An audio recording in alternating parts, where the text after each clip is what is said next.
This is one of the most audacious con artists in all of history. Meet Victor Lustig, a Czech man born in 1890. This fellow's story starts off strong, as his father got it in his head he should be a diplomat, so he sent him to study in France and Germany to learn from the best. Victor, upon arriving at school, seeing himself surrounded by children of European aristocrats, got a big head and pretended to be a count. So he quickly learns several languages and installs the drivers of a manipulator, like a true politician. Between classes, he became a poker shark, even betting the money his father sent him for living expenses. But he always used the sandbagging tactic. That is, in the first hands, he made it seem like he didn't know much about the game, and then, when the other players got motivated, increasing their bets to fleece him, bam! My poker, eat it. So that's his whole game. Over the years, he created 47 different identities with his fake passports and everything.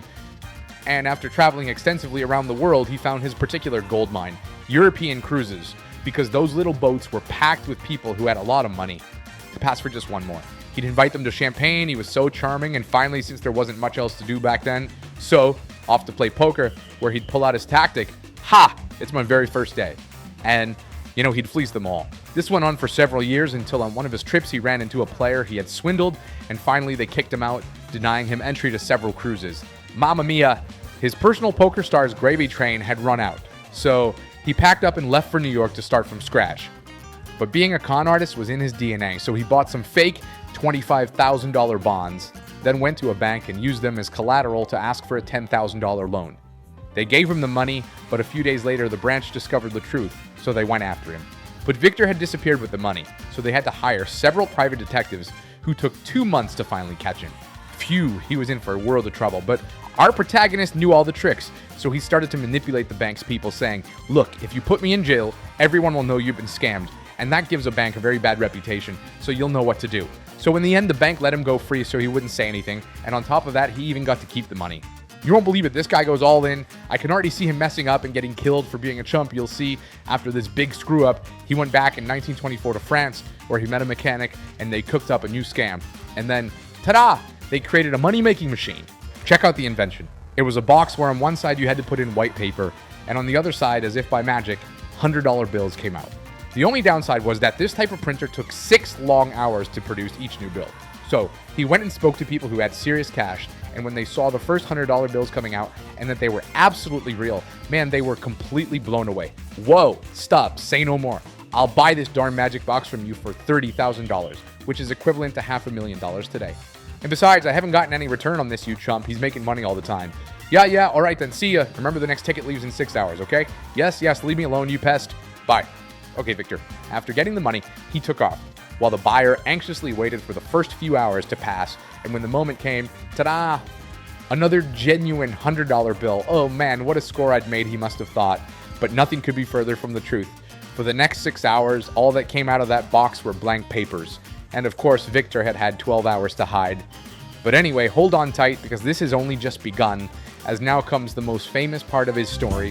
One day, the con artist Victor read an article in the newspaper that said the Eiffel Tower was in really bad shape, that it was just a pile of junk and so on. Well, wouldn't you know it, the guy decides to change his identity, forge an official document from the French government, and pose as a general from the ministry to pull off the next scam.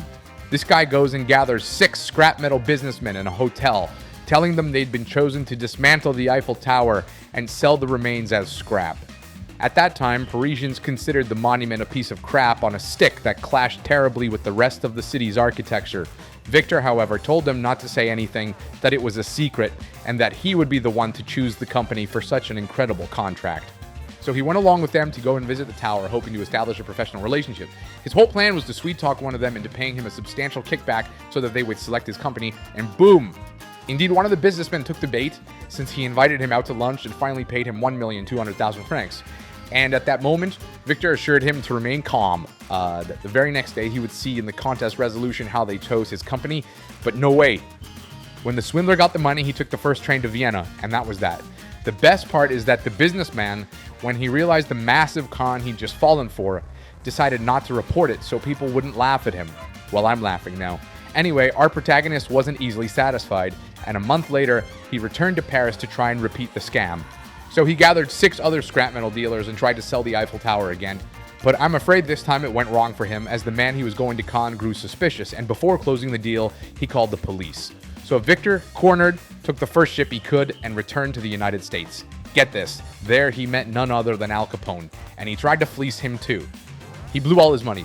So one day he went to the gangster and asked him for $50,000 because he knew of an investment that was a sure thing that would double his money. Al Capone said, okay, take it.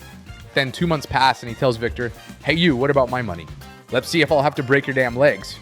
At that moment, Victor confessed the business hadn't worked as he'd hoped, that he was very sorry, and returned the $50,000 he'd been lent. Oh my. Al Capone, instead of having him killed, surprised by his honesty, compensated him with $5,000. Damn, a tip for doing nothing, from the one who was trying to scam you. And with that amount in his pocket, Victor returns to Paris where half the city was looking for him. So, as if that weren't enough, he pretends to be an American banker and starts selling fake Yankee bonds until the police discover and arrest him. Oh man, this looks like a total game over. Hold on.